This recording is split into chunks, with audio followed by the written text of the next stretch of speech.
Okay, this is a walkthrough of P1, June 2015, and it's the higher tier paper.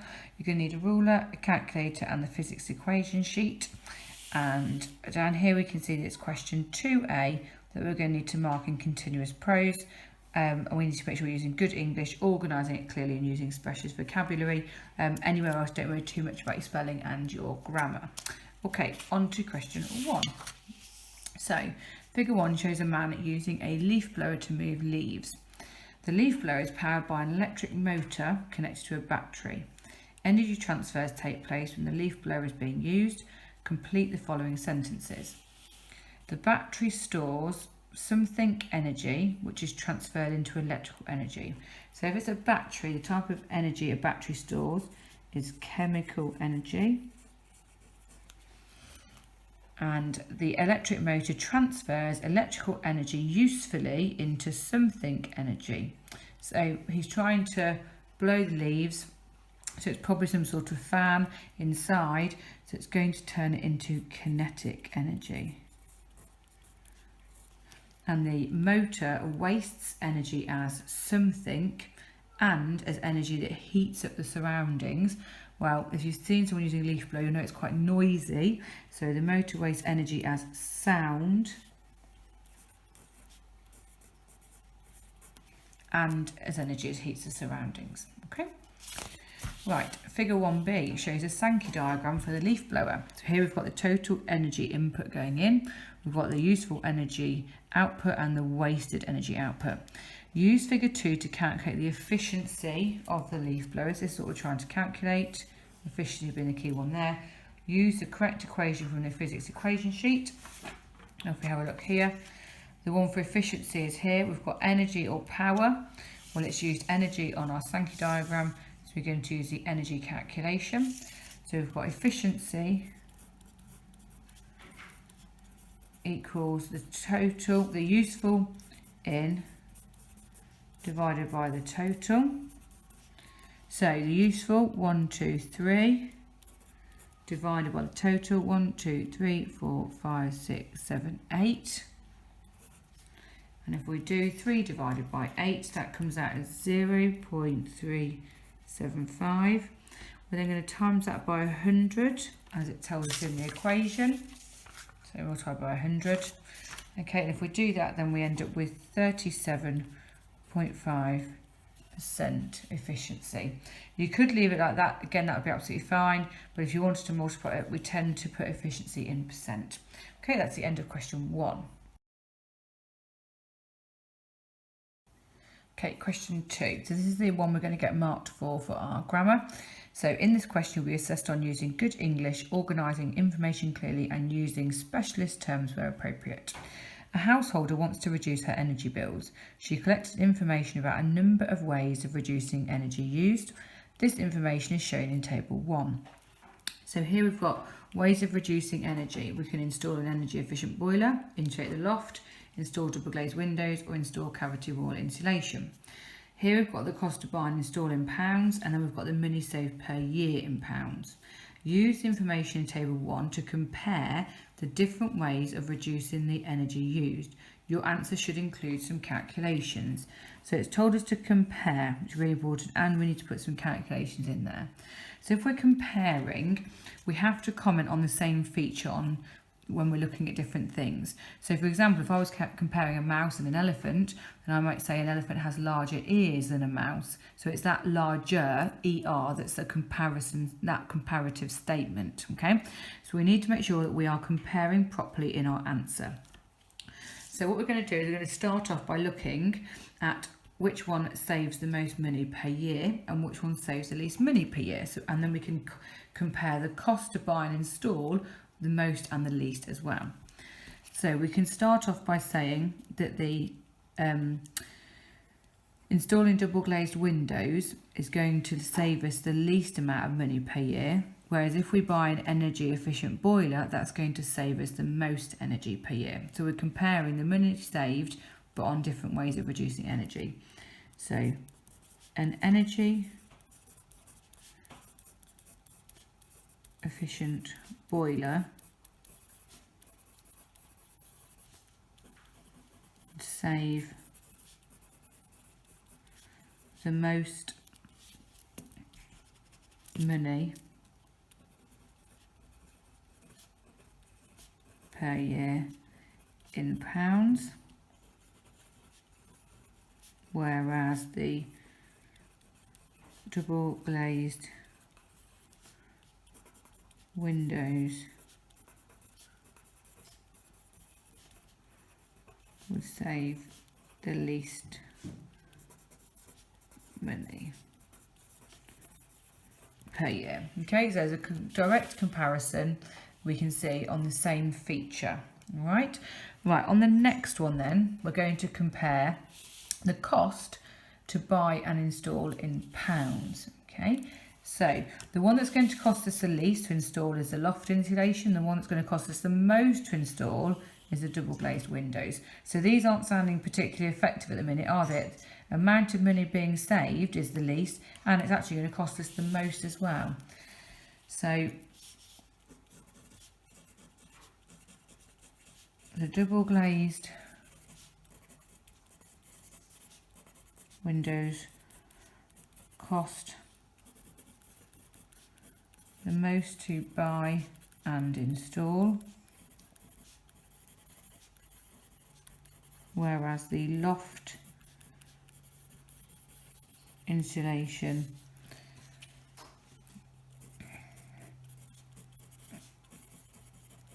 costs the least to install at £400. Okay, so it might be worth putting in some data, although they do want calculations, we could quote some information as well from the table. Okay, so we've got two clear comparisons there, same feature, but now it did ask for some calculations, so we need to have a little think about it. Now, one of these things, when we're looking at energy and it costs to put something in and the amount of money saved, we probably need to calculate some payback time. So for example, if we look at the loft insulation, it's going to save us £200 per year, but it cost us £400 in the first place. So the payback time here is 2 years. So in 2 years, I will have paid back the money that it's cost me to install in my savings. So that's quite an efficient method, okay? Whereas if we look at these ones and we divide the numbers, this is going to take us 6.25 years to pay back. The installing double glazed windows actually going to take us 100 years. 120 divided by 12,000, it's going to take us 100 years to pay that back. Now, that's realistically not going to be paid back in a lifetime. If you're going to put your windows in when you own a property, then you've got to wait 100 years to be paid back. That's not going to happen in a lifetime, okay? And the last one is 2.86 years, so not much more than the loft insulation, okay? So we can see that in terms of payback time, the loft is going to have the least payback time, whereas the double glazed windows are going to have the longest payback time. So we're going to compare payback time now. So the loft insulation has the shortest payback at 2 years. Now I am going to give the numbers because then they can see that I've done the calculation to work out the payback. So what I've done is I've done 400 divided by 200, no sorry, other way around, 200 divided by 400, and that will give me my 2 years payback time, okay? And I can say whereas the double glazed windows, into our next sheet,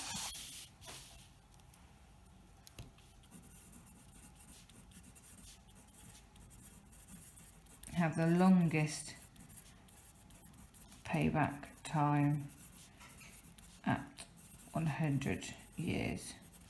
Okay, so what I did there was 120 divided by 12,000. Okay, and if we wanted to write them in order, then you could do as well to show that you've calculated it. So we could talk about, you could list them if you wanted to, so you could talk about the ranking of them. So you could say loft insulation, then cavity wall insulation, then energy efficient boiler, and then double glazing. That would be absolutely fine as well if you wanted to list it. I think what we'll put here is that the longest payback time at 100 years, which you would not pay back in a lifetime. Okay, because that's sort of an extra point of information there. So in terms of cost effectiveness, it's looking like, and money saved, it's looking like the loft insulation is probably the best bet here, but we certainly would say that more than likely double glazing is look like the worst solution. Okay, so you could say that I think that the loft insulation, or probably a tie between the cavity wall insulation and the loft insulation, because that is going to save us quite a bit of money, but this is actually going to save us more. If you look at that's actually saving, or actually it's going to save us less. That's going to save us about a little bit less, isn't it? Whereas this is saving us, half the amount it's costing us to buy and install. It's saving us quite a lot of energy there, £200 a year in terms of savings. Energy efficient boiler is going to save us £320 a year, so a bit more. However, it is going to take us 6 years to pay back. So I think we'll stick with loft insulation as our most energy efficient, I think, and cost effective way of saving money. So I think loft insulation would be the best for cost effectiveness, and the double glazing the worst for cost effectiveness. Whereas we said, didn't we, the boiler, so if we have a look at the boiler, installing energy efficient boiler actually saves us a little bit more money per year, 6.25 years to pay back.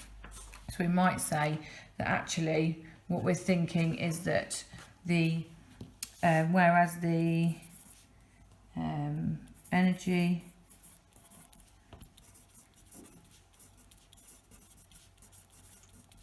boiler, although it takes 6.25 years to pay back, is the most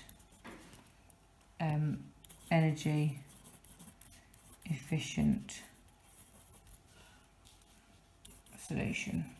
Okay, so I think now we've compared enough things, we've done some calculations as well, and we've given an overall conclusion at the end. Okay, increasing the amount of insulation in the house affects the total U value of the house, and we want the lower U value here. So what is meant by the term U value? So we need to think about the definition that we know for our U value. So the U value tells us how effective a material is as an insulator. Okay, so how effective a material is as an insulator.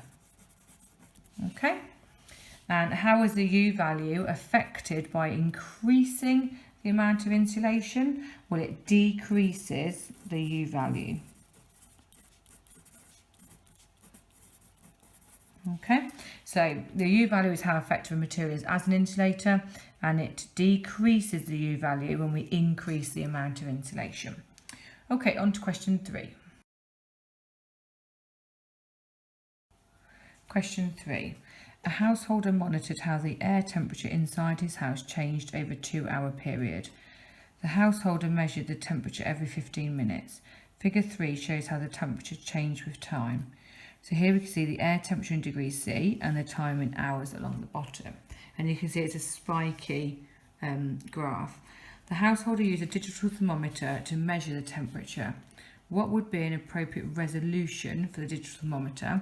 Resolution means the smallest degree it can measure.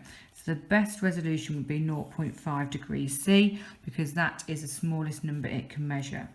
The householder's results are shown on a line graph in figure 3. why would it not be appropriate to use the results or to plot a bar chart? And that's because the data is continuous, it's not categoric in any way. And if you think to ISAs, this is often mentioned. So the data is continuous. Okay, you could put not categoric, but saying it's continuous is fine. Okay, on to 3, part B. The householder's heating is controlled by a thermostat. The thermostat switches the heating on when the temperature decreases below a certain temperature. At what temperature does the thermostat switch the heating on? So if we look back at the graph, we can see that it comes up and then it drops down and then it goes up again. So it's this going to be this number down here where it's switching it on. So we can have a look across. Okay, so it's this bit here and it falls in between 20 and 21. So 20.5 is going to be our answer here. Use figure 3 to determine the number of minutes the householder's heating was on between 7 and 9 o'clock. So if we have a look, it goes up and then it drops down, it goes up and then it drops down. So I'd assume the heating is on at this point here and then gets switched off, and on again here and gets switched off. So it's going to be on from this point to this point here, and then again here until this point here. Okay, so it's these areas that we need to try and measure. So from there to there is an hour, so that's half an hour plus another half an hour. That makes 60 minutes or 1 hour. We know our time in minutes, so it's 60 minutes. Okay, right, 3C. The householder read the following extract from a newspaper article about reducing energy use in the home. So decreasing the temperature setting on your thermostat by 1 degree C will reduce your heating bill by 10%. On Monday, the householder set his thermostat at 20.0 degrees C and recorded the energy in kilowatt hours used to heat his house. On Tuesday, the householder set his thermostat at 19 degrees C and recorded the energy in kilowatt hours used to heat his house. Table 2 shows the results of the householder's investigation. So we can see that the thermostat setting in degrees C, 20 and 19, and then the energy in kilowatt hours, 8 and 7.2. So we can already see that at 19 degrees, it's reduced the amount of energy used in kilowatt hours. The outside temperature was the same on both days. Give one reason why this is important. Well, it's a control variable, so if we can control it, we can make a good comparison. So we can say that the outside temperature is a control variable. Okay, so it needs to stay the same. Right, explain how the results shown in table 2 support the extract from the newspaper article. Justify your answer with a calculation. So let's go back and read the newspaper article one more time. It says that decreasing the temperature setting on your thermostat by 1 degree, which is what they've done here, will reduce your heating bill by 10%. So all we've been given is energy in kilowatt hours. Now you should be familiar with the fact that the cost to you on your bill is the amount of kilowatt hours you've used multiplied by the cost per kilowatt hour. So the more kilowatt hours you've used, the more money you're going to have to pay. But has this decreased by 10%? So what we need to do, we need to work out the difference. So 8, and we can do it down here, 8.0 take away 7.2 is 0.8. So that's the difference, but is it 10%? We need to divide it by the total, which is 8. Okay, and what we get here, then 0.8 divided by 8 will give us 0.1. 0.1, if we want to make that into a percentage, we times that by 100. Okay, and that's going to give us 10%. So it has reduced our heating, it's reduced our energy by 10%. So we can give that as our answer. However, we just need to explain it slightly, and we can say the bill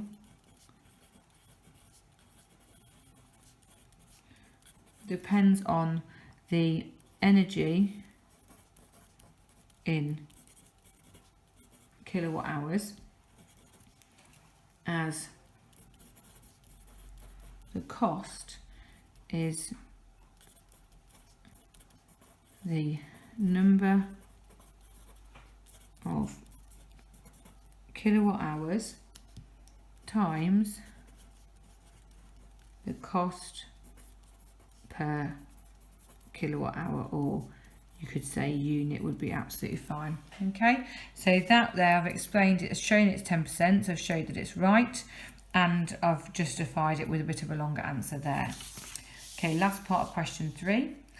The statement in the extract is not valid for all situations suggests why. Well, we might use the heating more on one day than we do on another day, so we can't say this is consistently correct all the time. So we're going to say that the heating may be on for more or less time than anticipated. And we'll say because it's worth 2 marks, we need to put a because in there really, because it is sometimes colder or warmer than anticipated. Okay, or we thought was going to happen. All right, so heating may be on for more or less time than anticipated because sometimes it's colder or warmer than anticipated. Right, on to question 4. Okay, different parts of the electromagnetic spectrum are useful for different methods of communication. Figure 4 shows a transmitter emitting 2 electromagnetic waves L and M. So here we can see the Earth. We've got 2 receivers, or transmitter and a receiver. The transmitter's producing this ray L up here to a satellite, and also M here, and we've got the atmosphere outer layer labelled as well. Okay, 4A part 1. Wave L is used to send a signal to a satellite. Which part of the electromagnetic spectrum does wave L belong to? So we can see L travelling over to a satellite, and the type of electromagnetic wave is a microwave. What name is given to the process? Remember, if we're looking for a process, we're looking for a word that ends in T-I-O-N, that occurs as a wave L passes into ionosphere. So here we can see L travelling through, and it's bending slightly, so that process is refraction. So we've got our T-I-O-N ending. Wave M is reflected by the ionosphere. On figure 4, draw the path of wave M until it reaches the receiver. So we're going to get our rule. Remember, they travel in a straight line. So we're going to carry this on from that point there up to the layer, and then we're going to put it back down to the receiver on this side. And we're going to add our arrows on to both rays we have drawn. Then on figure 4, draw a line to show the normal where wave M meets the ionosphere. Label it N. So if we go down, we're going to draw it at a 90-degree angle here. And we're going to label it N. Okay, so that is our normal line there. Give 2 properties of all electromagnetic waves. Well, they all travel at the same speed.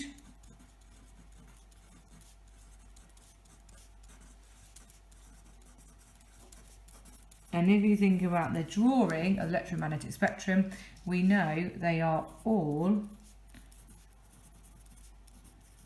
transverse waves. Okay, you could also have said they all were reflected or refracted or diffracted. They transfer energy, they can travel through a vacuum, anything like that would be absolutely fine, but those 2 are the most familiar to me, so I've written those down. Right, on to question 5. Okay, figure 5 shows a solar thermal power station that's been built in a hot desert. The power station uses energy from the sun to heat water to generate electricity. Energy from the sun is reflected towards a solar receiver using many mirrors. So we can see the solar receivers there, and we've got all these mirrors lying on the ground around. Which part of the electromagnetic spectrum provides most of the energy to heat the water in a solar thermal power station? We're talking about heating something up, so it's infrared red radiation. Okay, right. 5A. Describe how heated water is used to generate electricity by this solar thermal power station. The process is the same as in a fossil fuel power station. So there's some key things here we need to include. Think back to the revision videos. We've got to have water is heated to steam, first of all. Then that steam turns a turbine, and the turbine is connected to a generator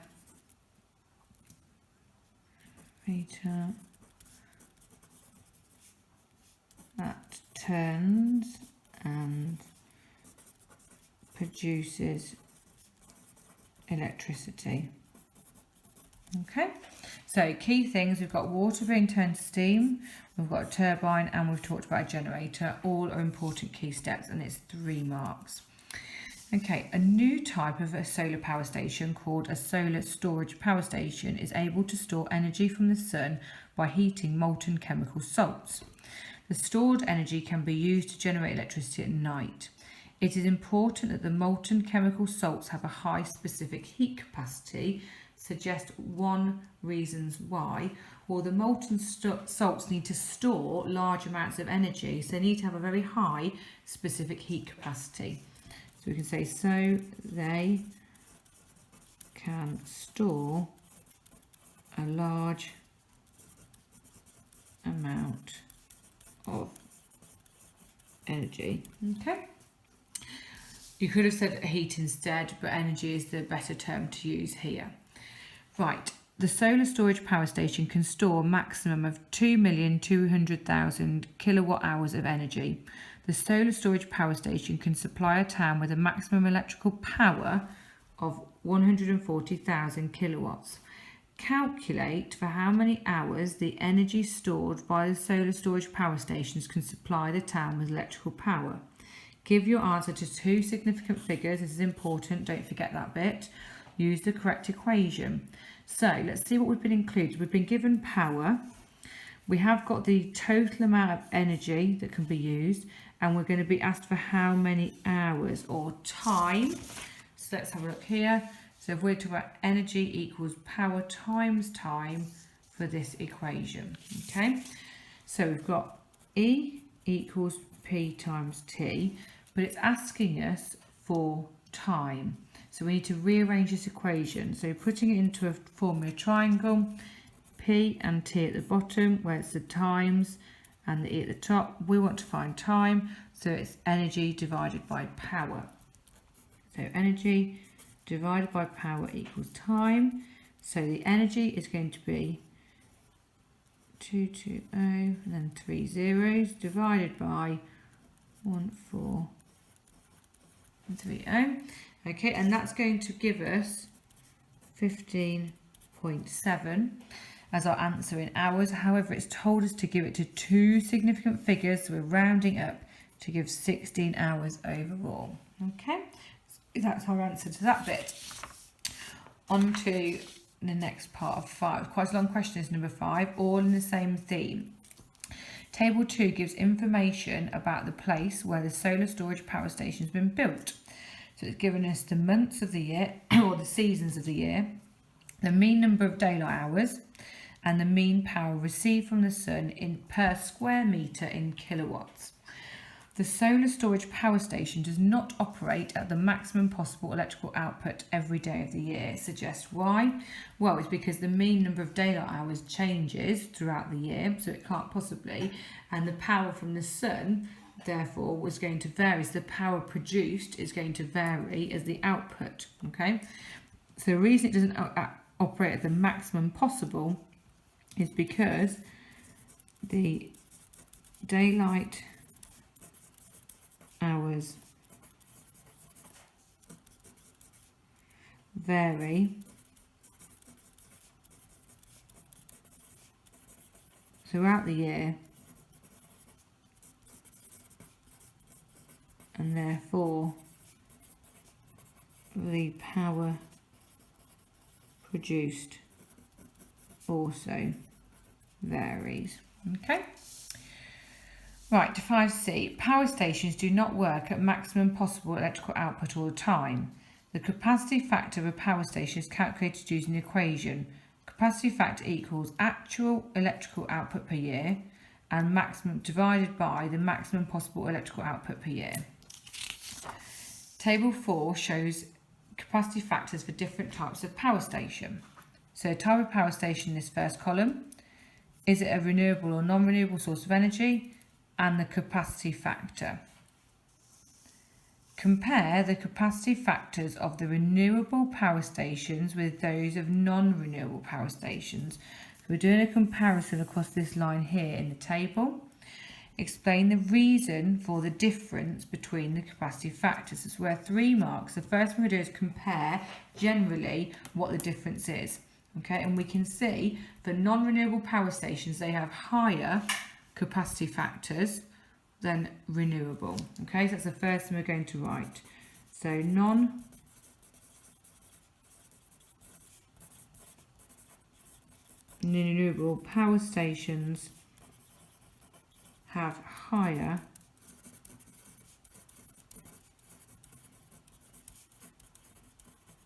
capacity factors than renewable power stations. Okay, now we need to explain a reason. So if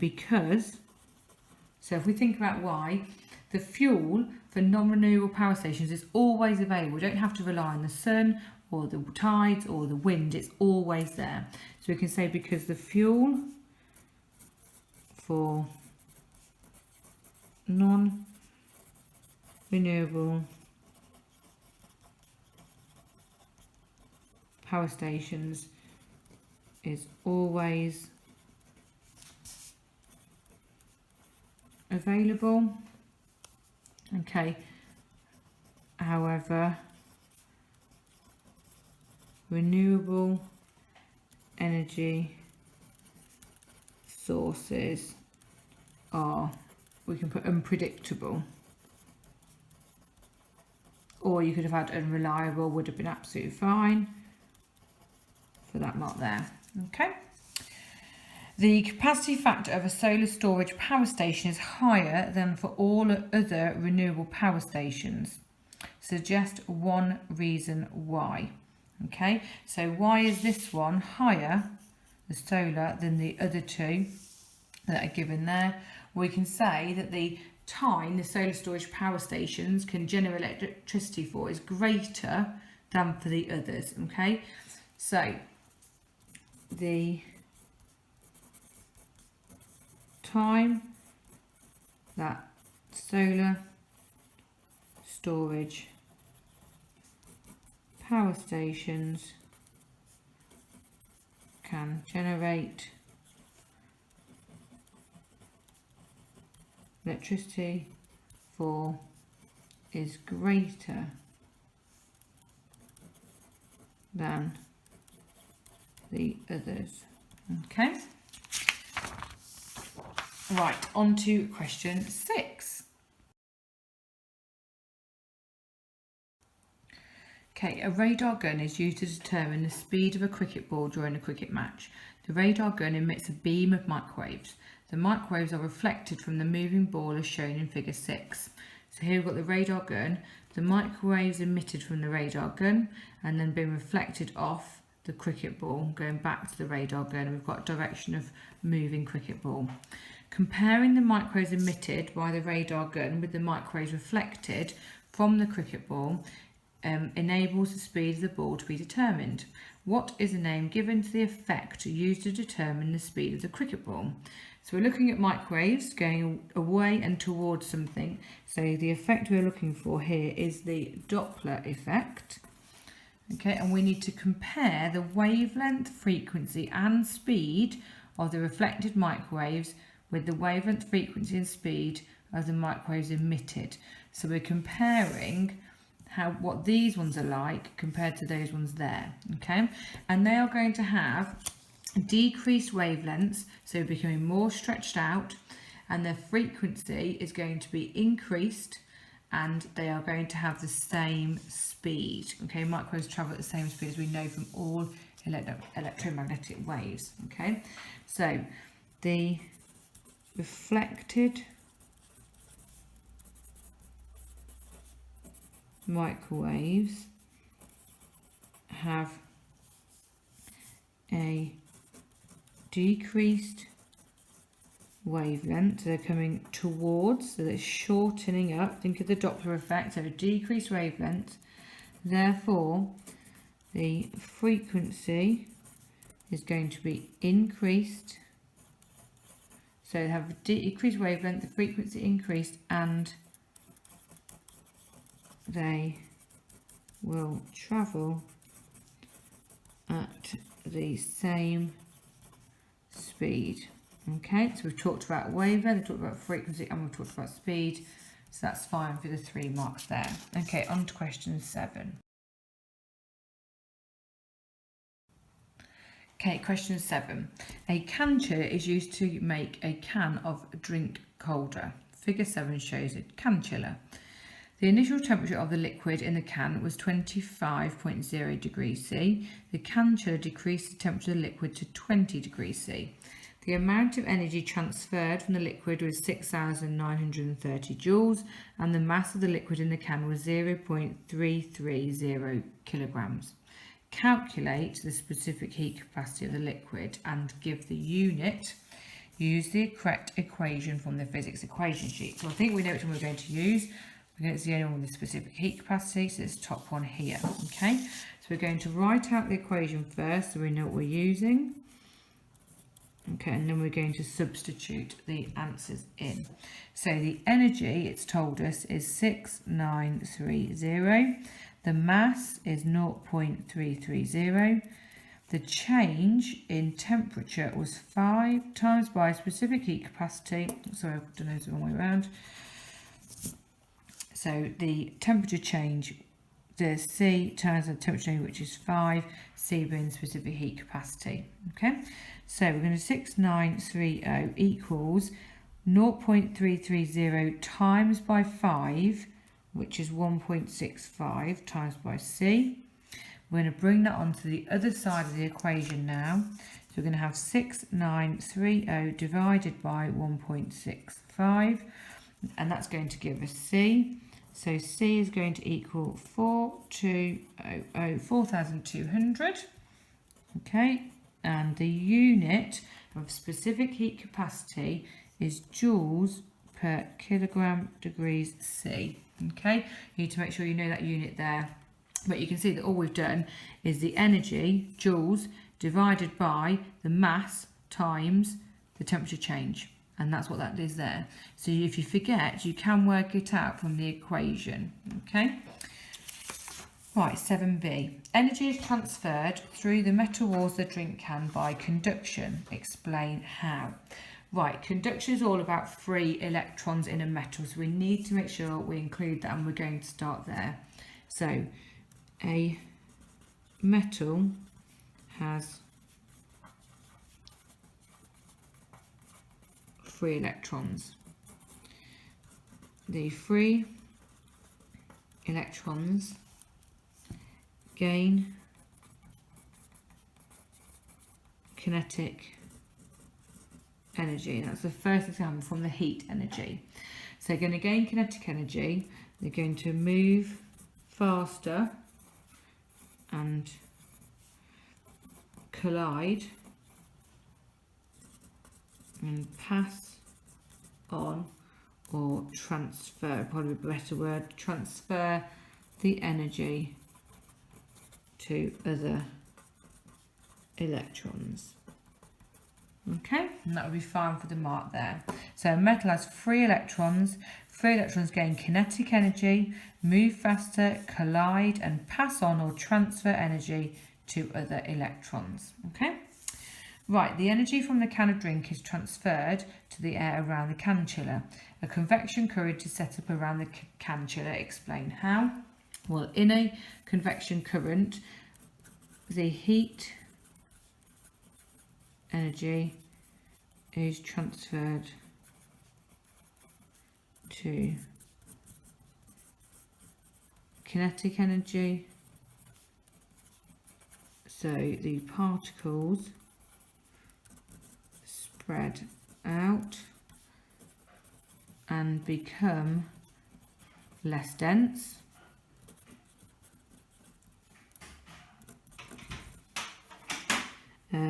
They then rise because they're less dense, and that's what's going to happen. We can then say then rise, cool, become more dense, and sink. Okay, so that is a convection current.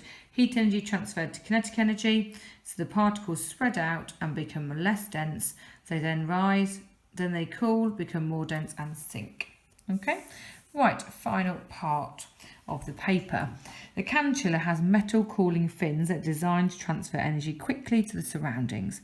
Give 2 features that would help the metal cooling fins to transfer energy quickly to the surroundings. The first that we're going to say is if they're larger, they're going to be more efficient. So we need a large surface area. And if we think about that we want to absorb that heat to help it be transferred, they'd be better if they were black in colour. We could just say black or dark, and that would be fine. That would also be a good way of helping the metal cooling fins to transfer energy quickly. Okay, and that's the end of the paper.